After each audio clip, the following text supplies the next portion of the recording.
Komqwejwi'kasikl. Welcome to Indigital Insights. Mi'kmaq Unama'ki.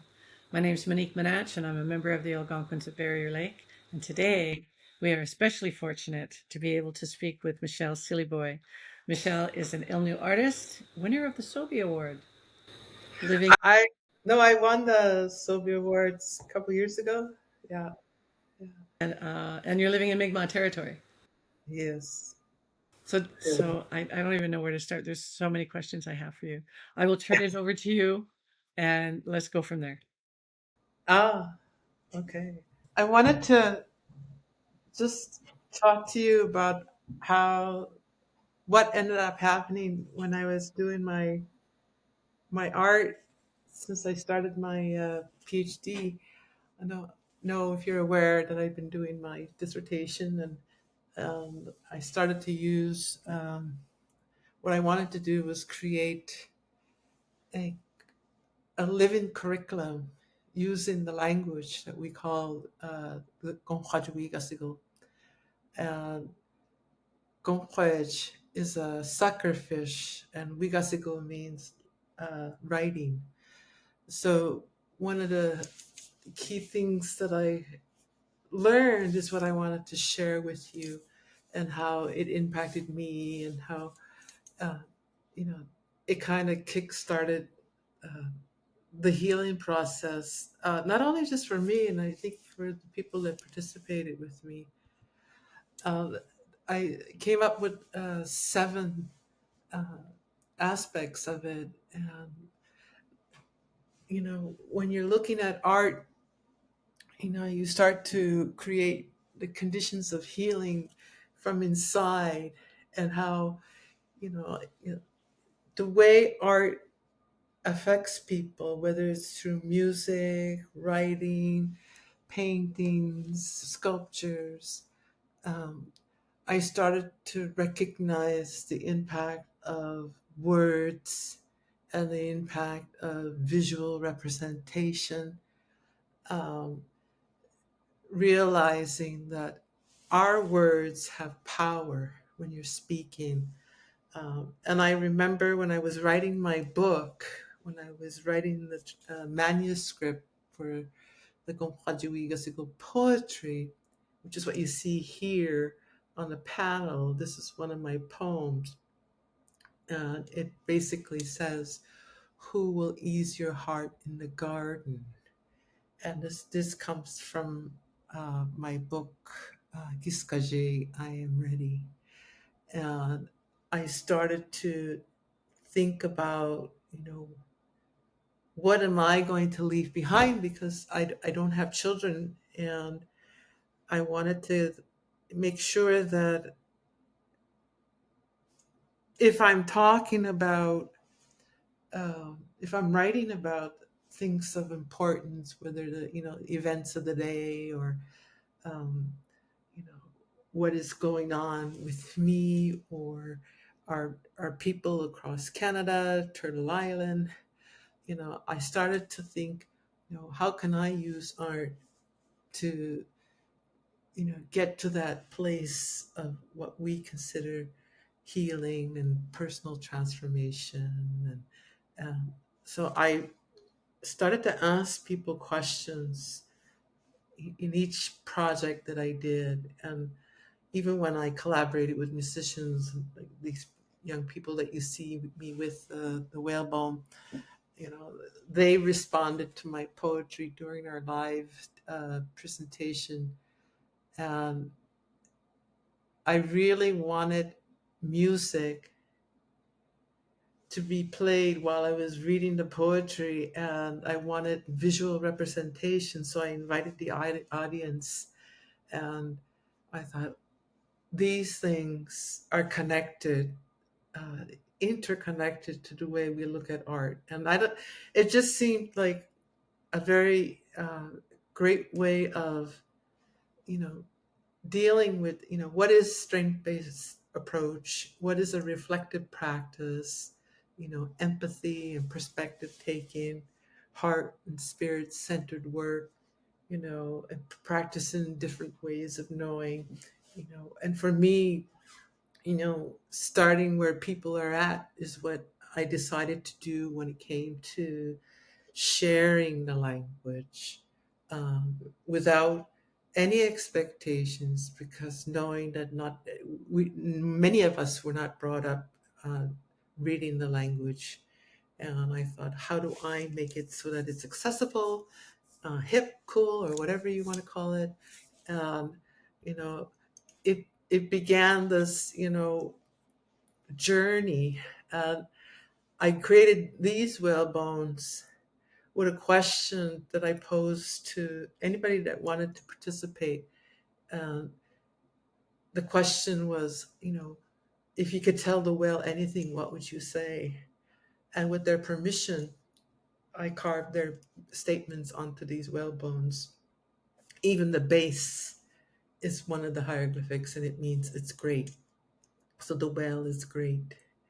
And so these things were important. It allowed me to make statements without it being in your face, you know, but at the same time, allowing the audience or participants to take part in this, history making lesson. You know, I knew then when I was doing this project that collaborating was key. It became one of my mantras. Um, Going into communities and having youth um, create messages that were important for them. You know, it was really interesting how, color was so valuable to them. And at the same time, what message did those youth choose? And each one of them were very powerful. And I thought, wow, this is really interesting. They're taking the time to think about what is valuable messaging that they want to convey and see in the future. And so this kind of knowledge sharing and knowledge collaboration was, I think, a very important way to um, transform the way we think of language and how we think of learning and how we think of art, the impact of art. I think one of the biggest things that I recognized and how things were, especially from, from a holistic and I guess what we consider as First Nations people as interconnected, I started to visually see, you know, the connection with how design and how, even the way I used digital media. I drew this piece on my iPad, and I took this photograph of this Wiccan chair, and I just saw these images in that chair, and I just grabbed it. And one day I was sitting at my iPad, and I started to think about this was in the early stages of COVID, and when COVID started, we were locked up in our homes or apartments or wherever it is you lived, and many people died.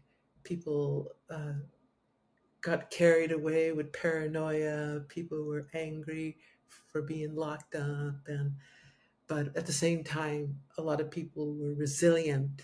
You know, um, art became a catalyst for humanity to get through this worldwide event. And I thought, what can I do to write about what is happening to this planet? What is happening to people all over this planet at the same time? And I remember listening to opera singers singing in their Zoom calls and creating these really interesting musicals around what they saw in COVID. And so when I started to write this, I started to think about, what am I observing as an artist? What's happening with COVID? So I wrote 7 poems of the impact of what COVID did, and that's what this image is about, and how it ties into you know it's grounded in history and the context because of the way the symbol is, the major image is located. um, you know the poetry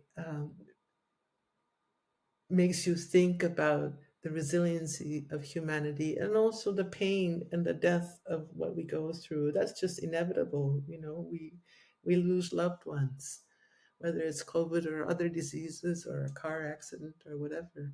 But how we get through that is part of our journey as well. And so I really felt that mankind, or humanity, human beings, really felt, uh, you know, either they felt defeated, or they felt really at a place of renewal, I guess. And that's something that I felt I could use my art as a way of reaching out and making sure that history doesn't repeat itself, because we do have COVID deniers. People don't want to believe it happened, even though there's evidence of millions of people dying all over the world. But yet, still, people want to carry on this of denying what just happened. And I find that very bizarre. So, as I was shifting through the art, and working with awareness of art, and learning to recognize the agency, and center lived experience and process of empowerment, all of these things started to generate ways of looking at uh, where I am right now. If I'm sitting here with an object, and in this case it's a whale vertebrae that you're looking at, and again I used my iPad, and I started to just draw the, uh, the hieroglyphics, the komwejwi'kasikl, onto the vertebrae, and color. How are we attracted to color? And blue is about communicating. And what does the whale mean to me?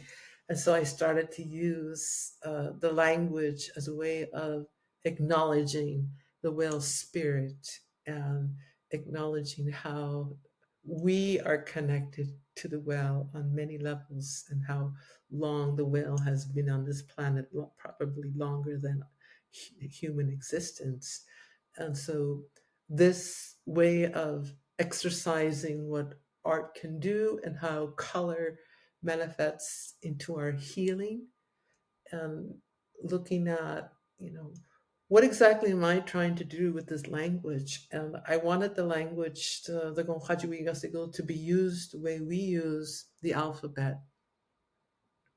And it would be a dream for people to just write their own uh, komwejwi'kasikl poems and books and dissertations and stuff. And so each time I did something, I took it to another level. I even um, put made wearable art as a way of making art accessible. I created workshops with people, and had collective dialogues with elders and youth and community people, and but also being mindful of the importance of recognizing our lived experiences and what's going on today. And so, you know the whale is, we're encroaching on the whale's environment, and there's not that many of them left. And that's something that we need to be aware of. What is the role of the whale, and how do we protect it? And so I started to, ask elders, and they started to ask me.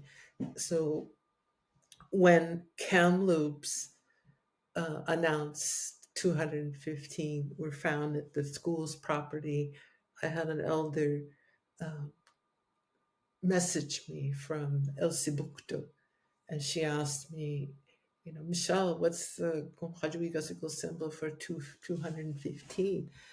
And I said, well, let's get together with other language scholars.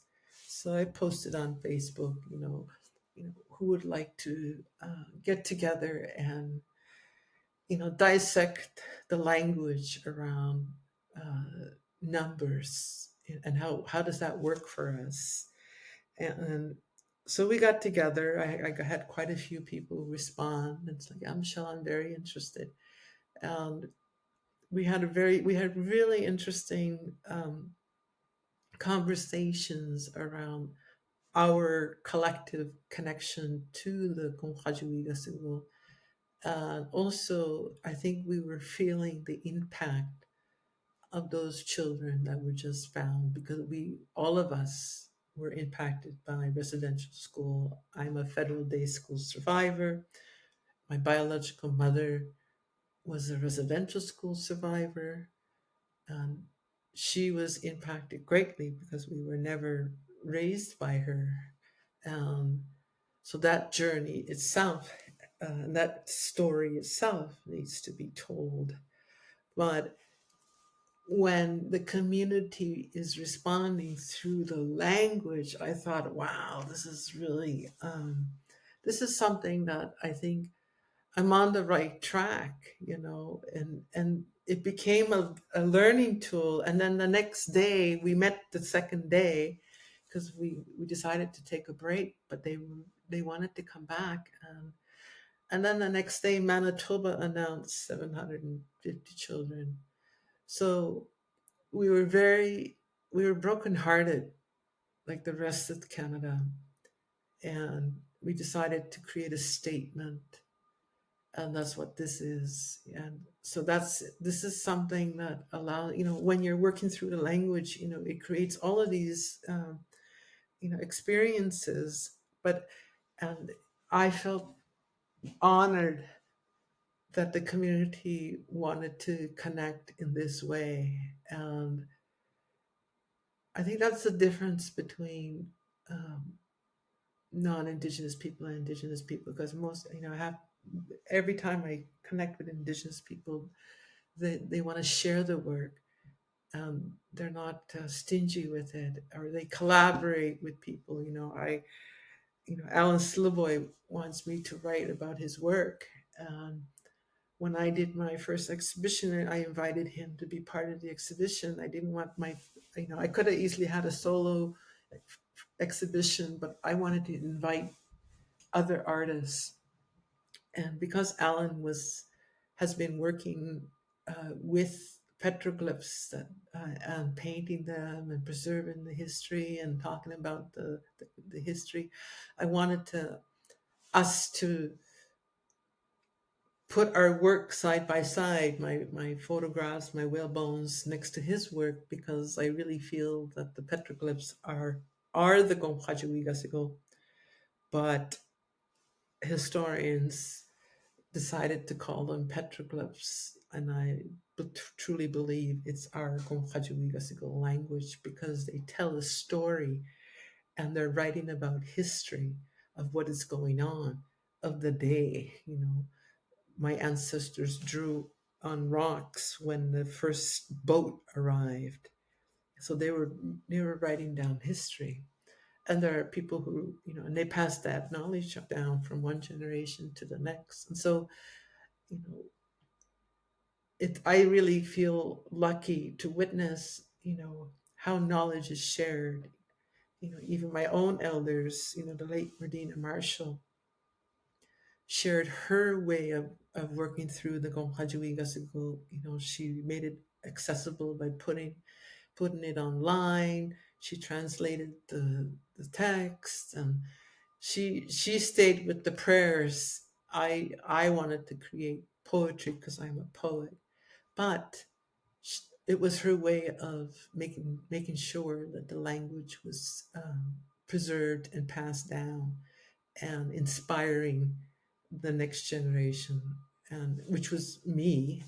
And I was very grateful for that, because without that knowledge being passed down to me, I wouldn't have been inspired to do the work that I do today, the way I decided to do to use the language as a tool, you know, and look at, ways of creating art, looking at ways to engage with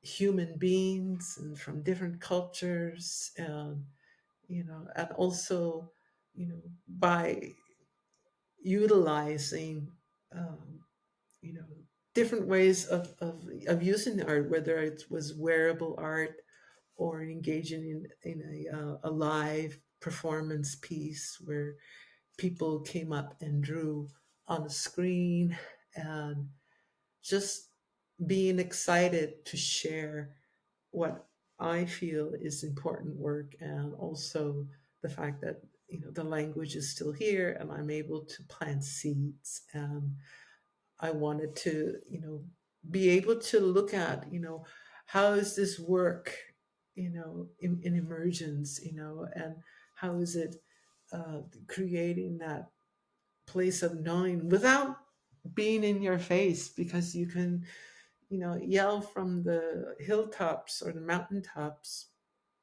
and some people might not even hear you because you're yelling too loud.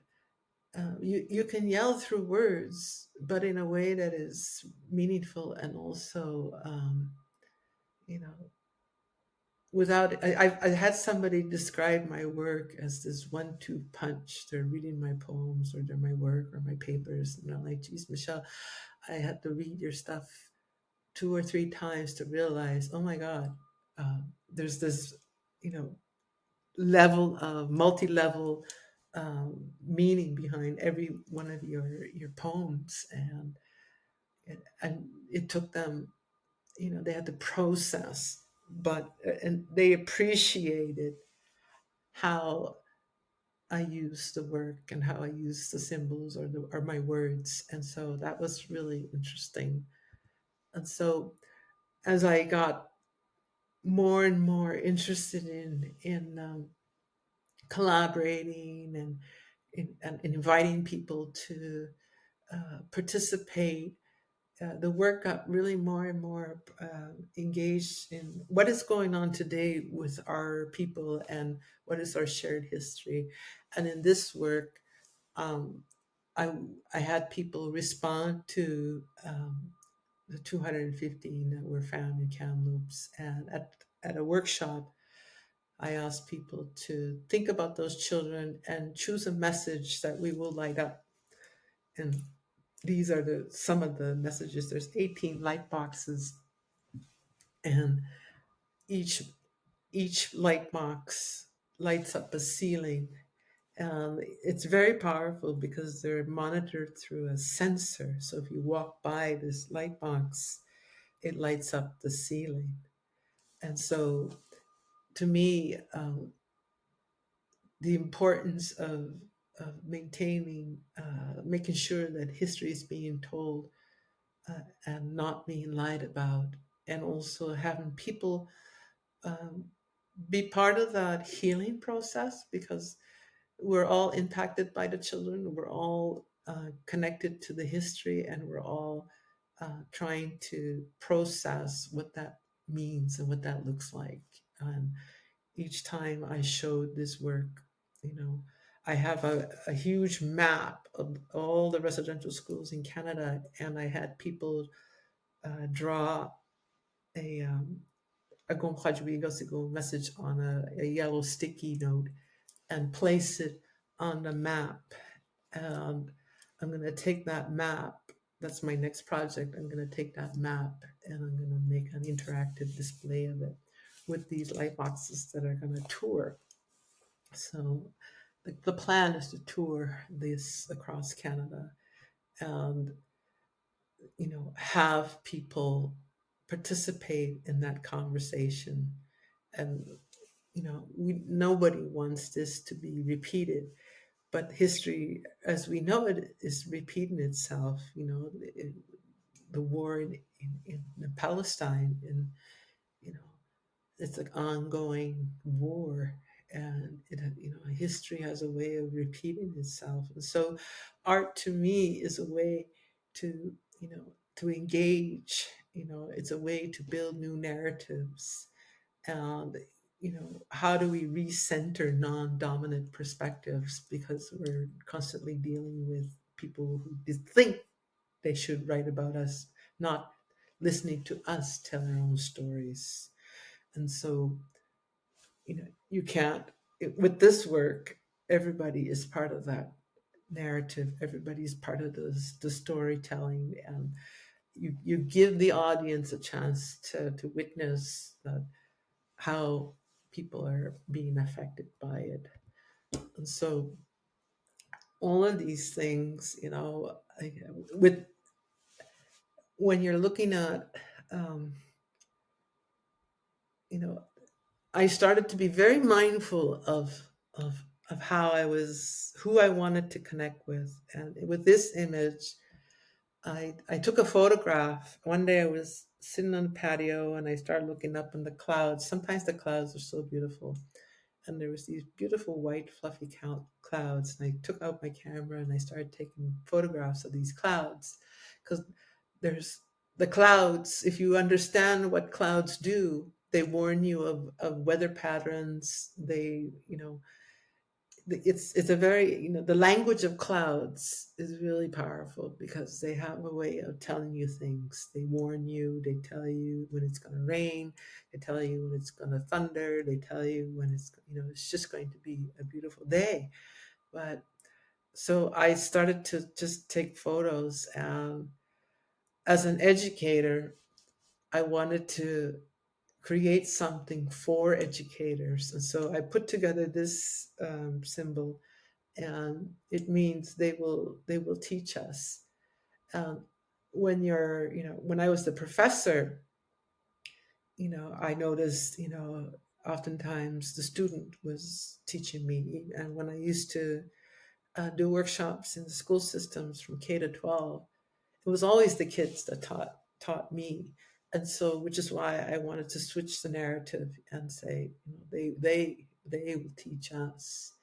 And so this particular image is important because it shifts patterns, and fundamental reframing of what knowledge sharing is, what learning is, and how we see ourselves in the way people lead, organize, manage.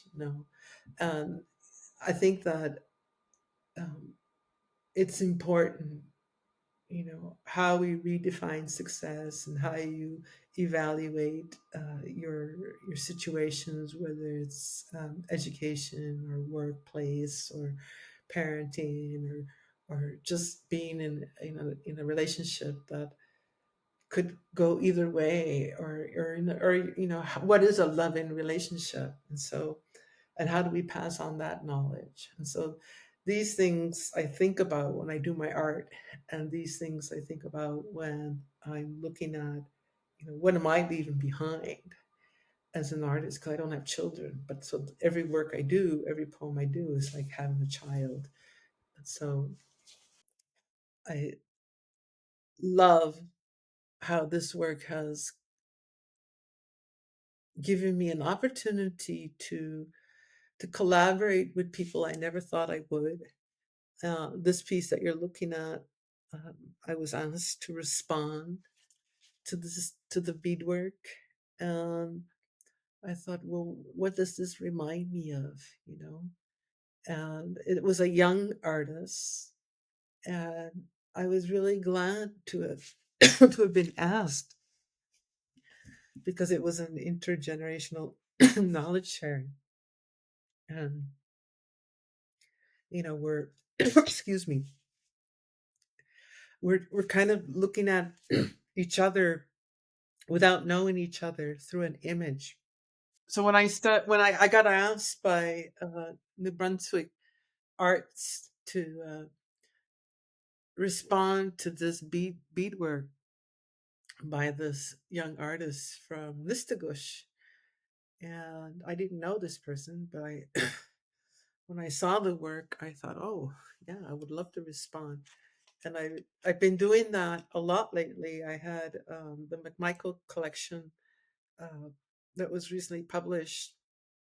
Bonnie Divine asked me to respond to the quill boxes, and I said, "Can I respond by writing poems onto the photograph of the quill boxes?" And she said, "Yeah, absolutely." So I've been doing that a lot in a lot of my writings and artwork. But and I'm feeling so, it's a very nice way of working when you respond to somebody else's art or somebody else's poems or whatever. And to me, that allowed, a different layer, of what healing represents, because you're one, connecting to another generation of artists, and two, suddenly their work is being transformed by a language that our ancestors used for thousands of years. And so this kind of collaborative approach or exchange, it kind of connects to all of these points that I'm trying to, engage with. Um, it matters so much on many levels when you're, working with, uh, through the art, with another generation. And also, the fact that they trusted me enough to respond in a way that was meaningful. And I really felt, this body of work was really powerful. I was very honored. And so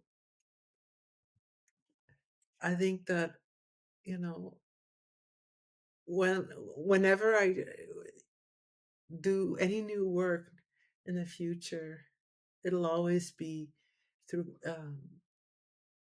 at a place of being mindful and at a place of engaging with the audience, or with the work, so that you reach somebody in a much more meaningful way. When you're an educator, you learn that people learn differently. We have auditory learners, visual learners. We have people who need to read the work, read the words. We have people who can only listen, and sometimes they do not want to be around in a room full of people. And so I wanted to make sure that the work that I was doing was going to be mindful of those situations, which is why my dissertation is going to be accessible. And I'm not going to use academic jargon to um, convey what I've done. And I want it to be user friendly, but also accessible. And that's the goal. And because of my visual impairment with my eyesight, last year, I was diagnosed with a macular hole, and so I had surgery to repair that. But when you have that surgery, you end up with a cataract, and so my vision wasn't healed, and it still isn't healed. I'm still waiting for my surgery, but it really made an impact in the way I'm going to complete my dissertation and how I'm going to share the work around the komwejwi'kasikl, and also be mindful of the fact that I want this to be accessible. I had an elder in Vancouver who was Japanese Canadian, and she said, "Michelle, a lot of our mutual friends were academics, and they would often give her papers to read, but she couldn't understand a word they wrote because they were writing to the academic institutions or other scholars." So I really wanted my work to be a little different. And I guess we all want our work to be different, but I wanted my work to be accessible. So that's me. And that symbol that you see now means, we thank you. And when I took this photograph, it was in the beginning of my dissertation research. I went on this uh, photo shoot. My father was in the hospital, and he was getting ready being prepared to leave this world. And so I took a break and I went down to the river to take photos, and I call it the best photo shoot day, because I didn't have to um, edit any of the photos. They all had an interesting light to them, and this image reminded me of the thank you symbol. So that's what this is about. So thank you. Kuchimikwich, thank you. What is that? A mark on a stone? No, it's it's actually a puddle, a frozen puddle, and this piece of wood was sticking through the frozen puddle. I know. I love working with abstract imagery and macro, because I don't want you to know what it is right away. I want you to use your imagination. I know a friend of mine is a photographer, and early in their career, they took a picture of. It looked like Starry Night. It looked like black and all these stars, and it was quite a lovely photograph. And you look at the title, and it said "Salt on Sidewalk."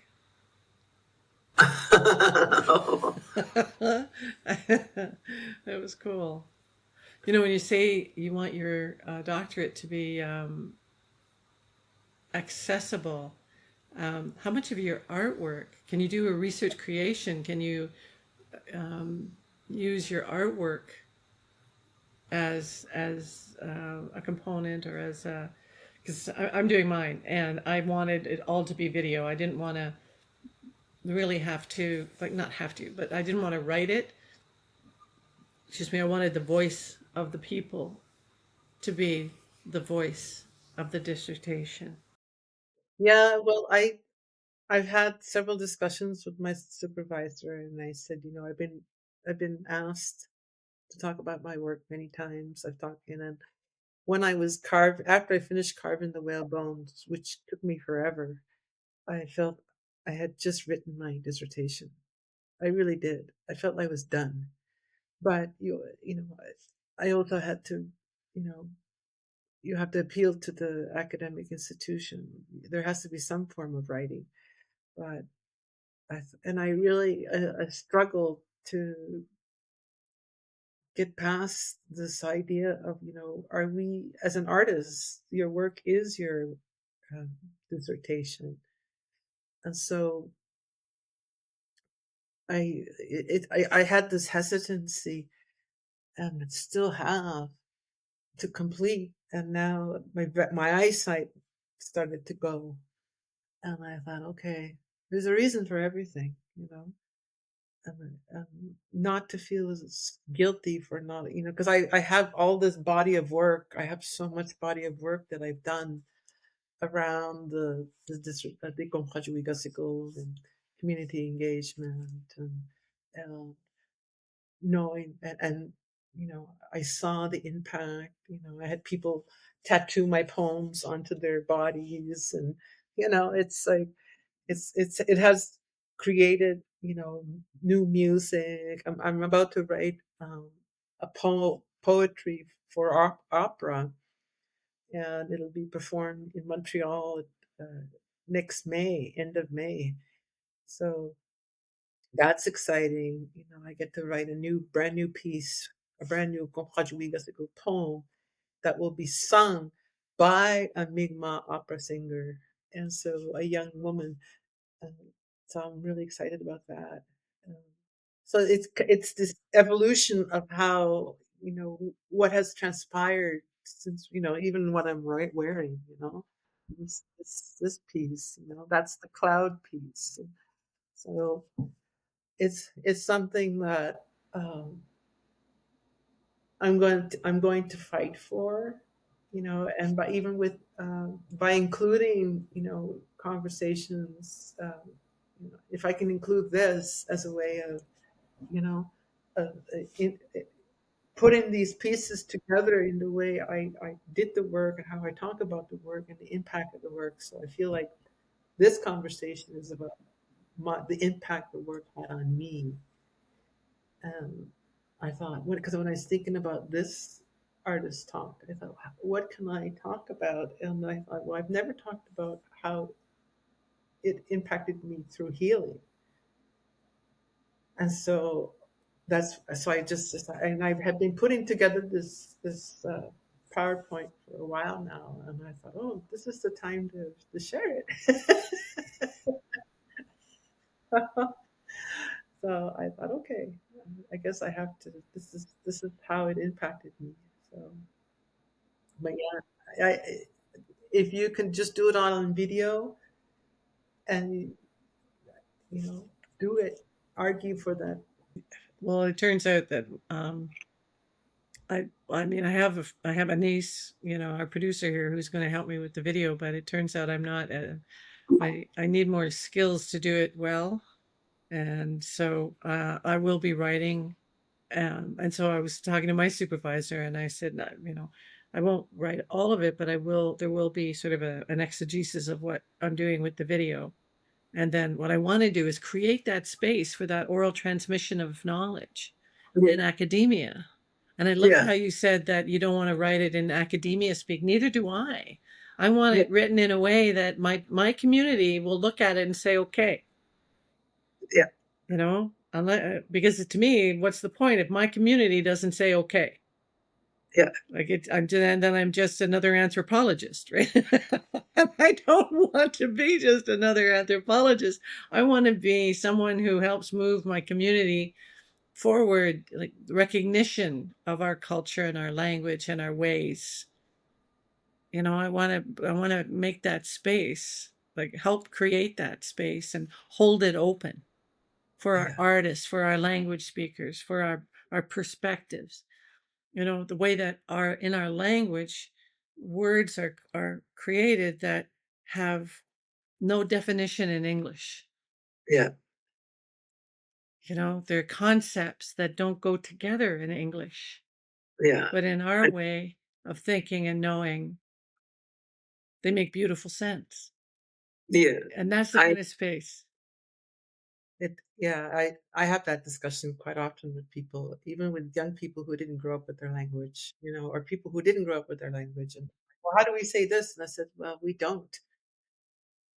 We don't say you can't ask for a literal translation because our language is verb based, so we describe what's going on, and everybody can look at the same object, but they're all going to describe it differently and they're all going to say it differently. So, how can you say something?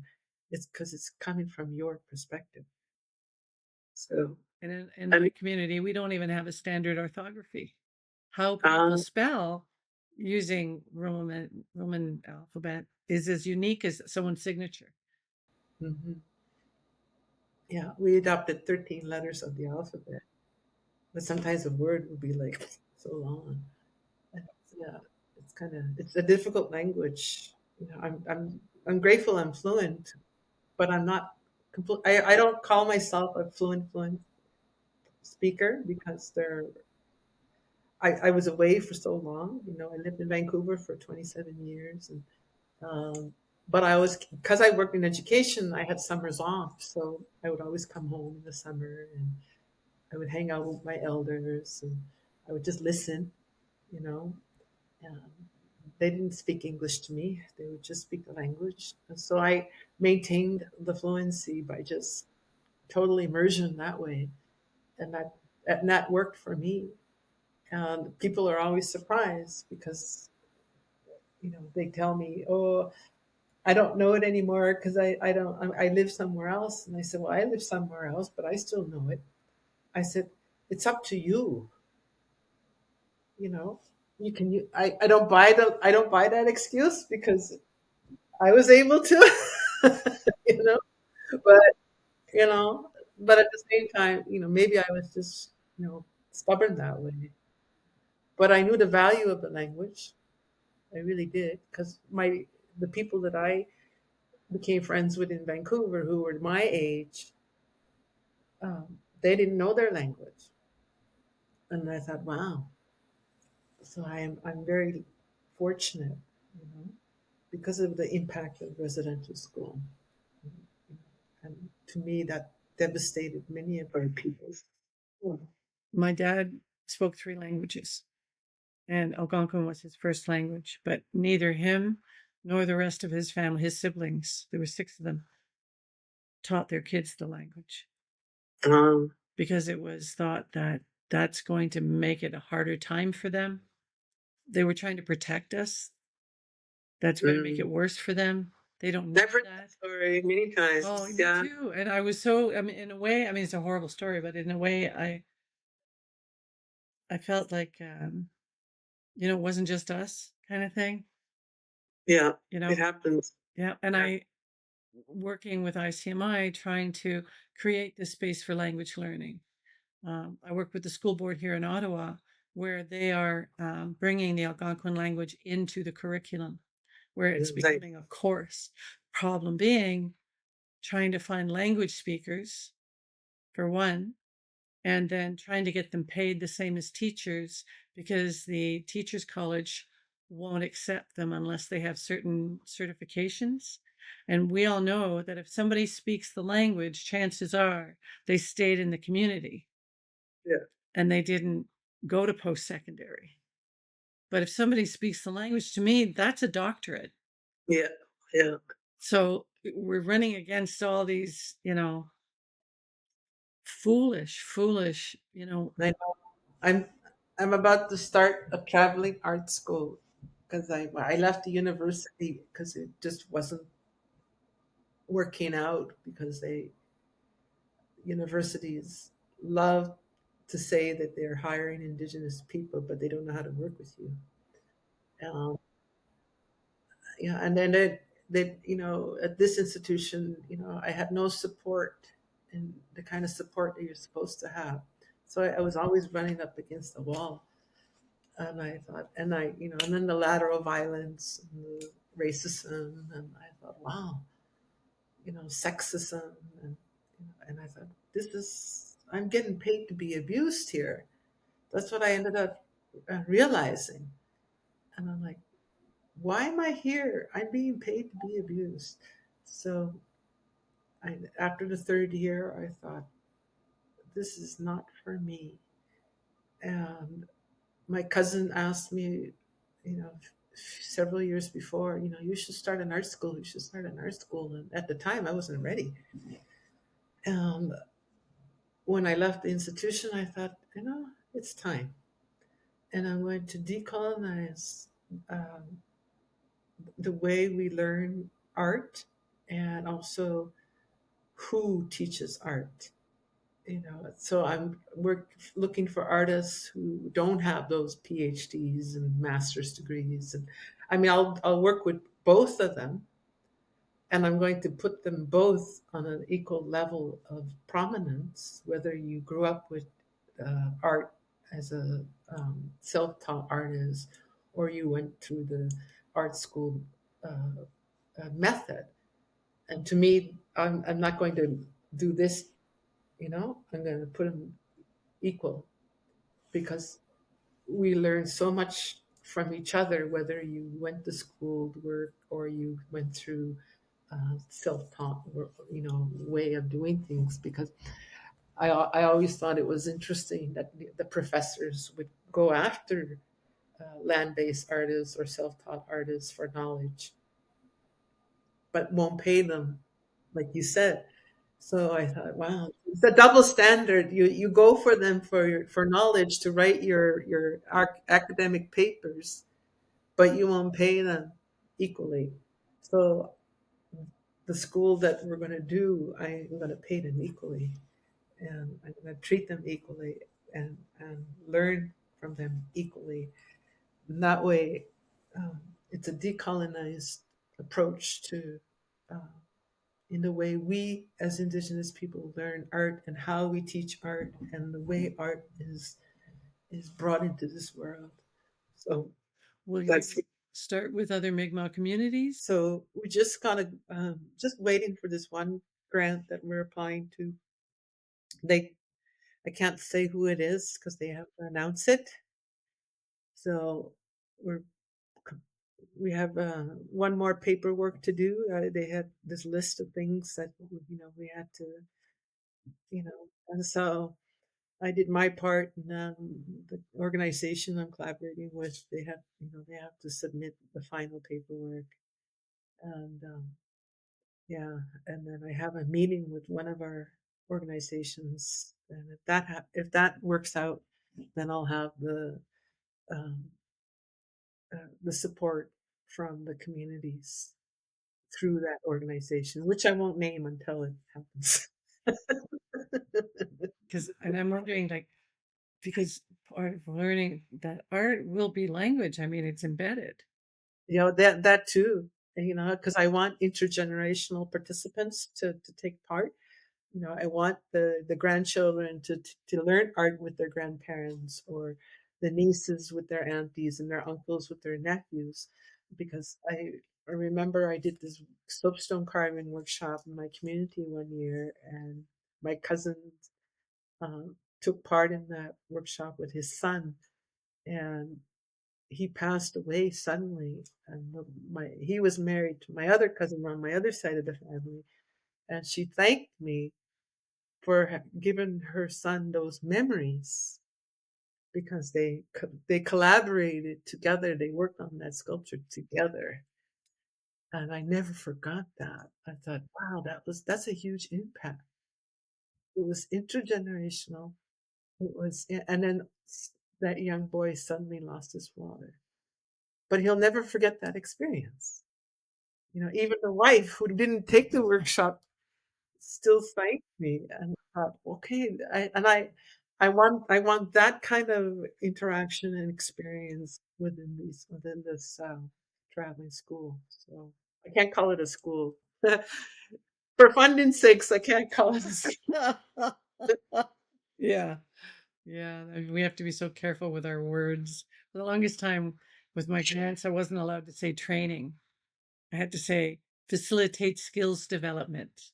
There you go. Can I use that word? I like that. I'll use that. Can I use it? Say what? Facilitate skills development. Oh, I like that. Yeah. Yeah. I gotta facilitate skills development. Right. I'm gonna use that. Finished. Do you mind if I use that? Oh, please go ahead if I can help others manage the wordsmithing of these friggin' grants.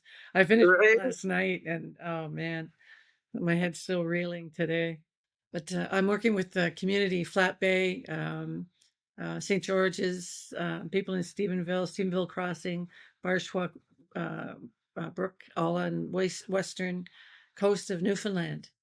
Oh, okay. The Mi'kmaq communities there. I don't know anybody there. Yeah. Well, you'll have to come over. Yeah. I'll have to introduce you. Well, Newfoundland is beautiful. It's an extension of the Cabot Trail in Cape Breton. They're identical in landscape.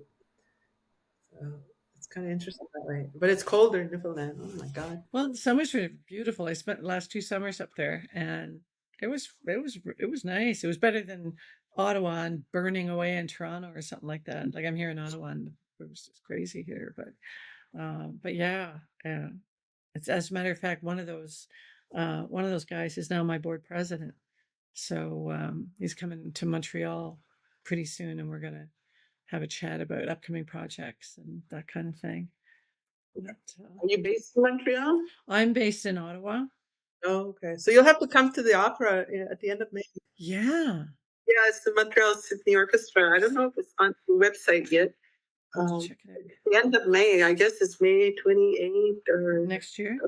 Yeah, May 2025. It'll all be in Mi'kmaq. Yeah, so they asked us to respond to this opera piece, and the original it's a Mahler piece, and Mahler used poetry, and So there's three sections, three different poets are going to respond, and I'm one of them. And I'm going so I created a hieroglyphic poem, which will be drawn live while the performer is singing. Well, thanks so much. Yeah, thanks for having me. I really appreciate I have this. been so looking forward to this. And you were answering all my questions as we were going on. So I thought, Oh, really? yeah, that was excellent.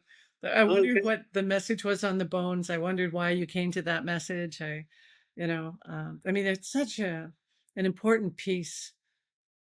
Yeah. It brings attention to so many things. And I love how you say that the hieroglyphics, they're not pictographs, that's our language.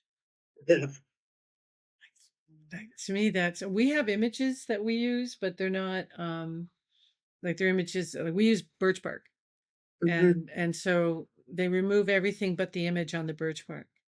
Yeah. So the moose and the different animals and that sort of thing, which is for me, it's like I can't imagine having that kind of skill, but we don't have that kind of, not like that, not that way with the pictograph or the hieroglyphics. And I know some of the Adawa or Ojibwe, if you look in Peterborough and around that area, they have those kind of images.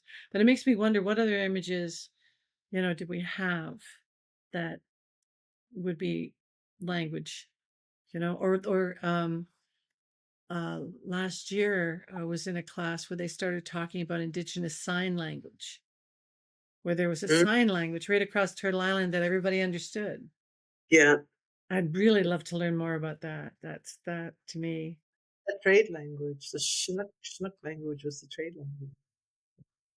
So these other ways of communicating.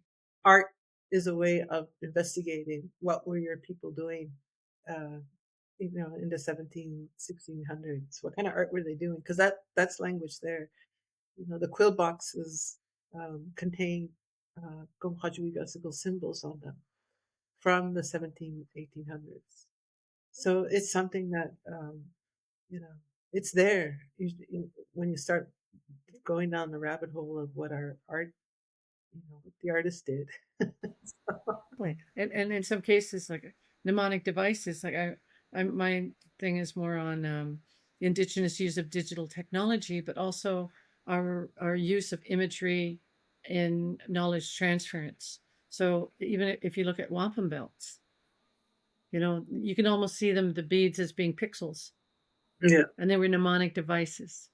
And we had them way prior to, and we had them amongst ourselves, amongst each other, to make these engravings. That's your language. Exactly. Yeah.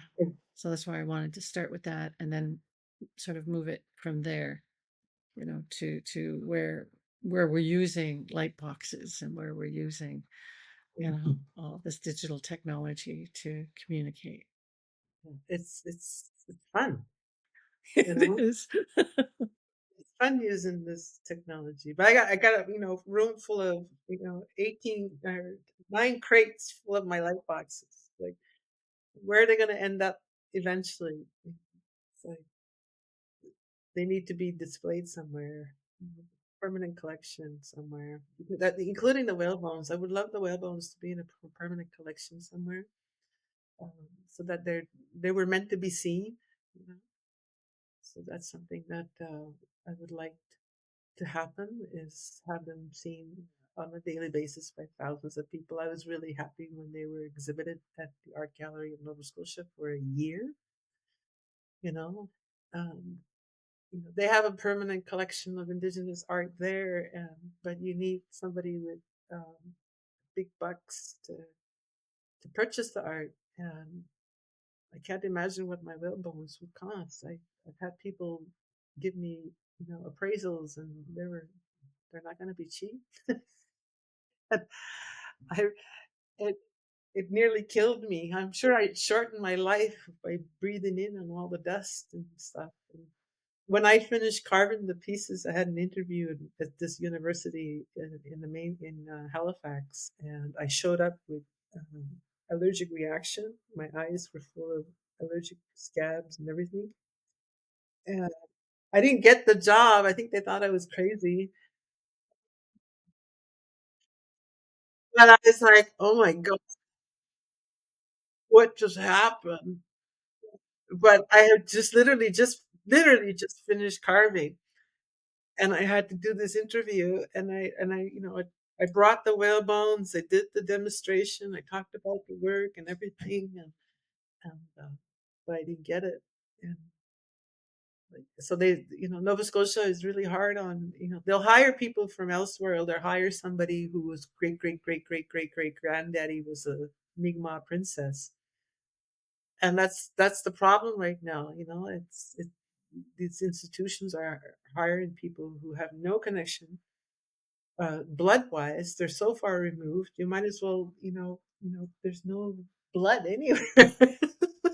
it's it's yeah, that's the frustrating part.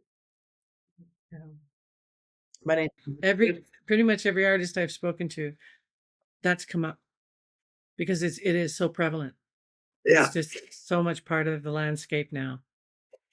and it's sad because they're not really adhering to the 94 recommendations. They're scooting around it, and I got yeah.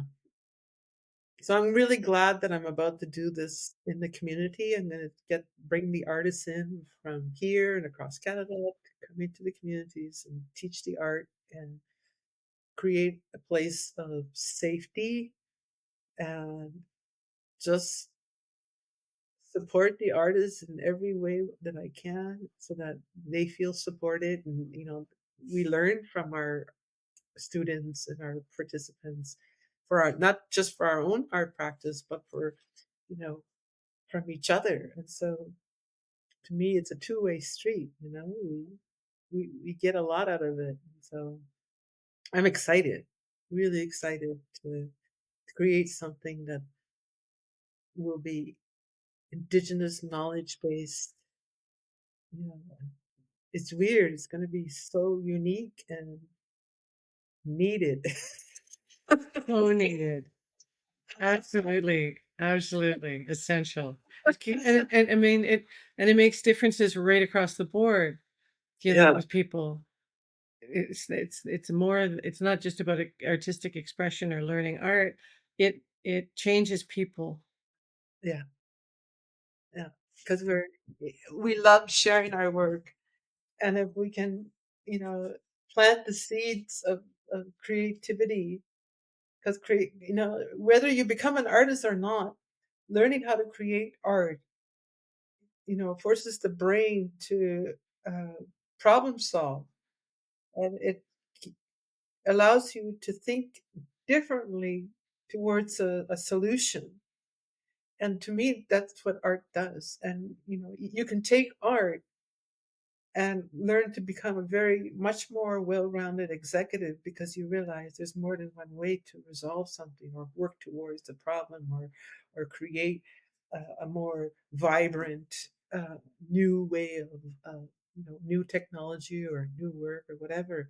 So it's art is so valuable on many levels, and to me that's going to be the highlight is seeing the outcomes of what art can do, whether you become an artist or not, or because you learn something to inform your organization or community or whatever. So,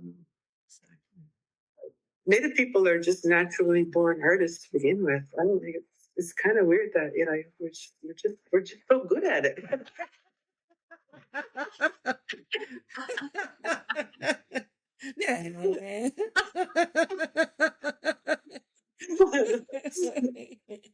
Well, thank you. Thank you so much. Kachimigwich. Yeah, Thank thank you you a for lot. being here today. This has been amazing.